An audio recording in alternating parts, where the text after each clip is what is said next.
The staff shortage continues to plague several industries nationwide and here in Central Oregon. Two companies held a joint job fair in Bend to help curb the issue. Max Goldwasser was there earlier today. Max, would you call it a success? You know, Lee, it's really hard to say at this point because even with the federal unemployment benefits scheduled to end in a few weeks, the number of prospective employees who showed up today did not exactly align with the number of jobs that need to be filled.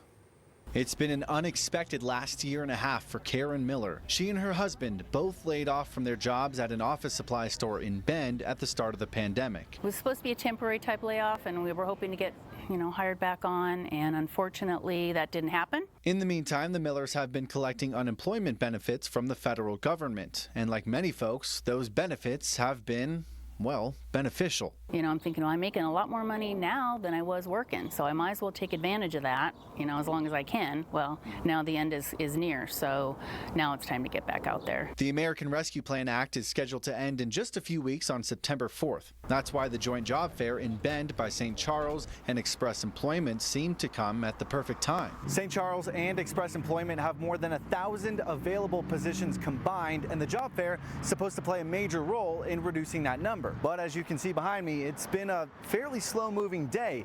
Hard to fill all those positions if few prospective employees are showing up. We were hoping for a little bit more traction, more candidates coming through. I think what we're seeing right now is an indication of the times that we're in.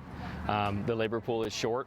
We don't have a lot of available willing people to work in many of our entry and mid-level jobs. Trevor Yannick added the health care and affordable housing issues in Central Oregon are working against employers as well. But that's not stopping Miller from exploring her options. It's time to get back out there. Plus, I'm getting a little bored.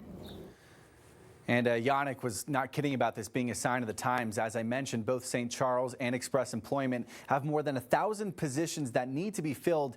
And one of the job fair organizers tells me only 15 people have shown up so far in a 5-hour window, Lee.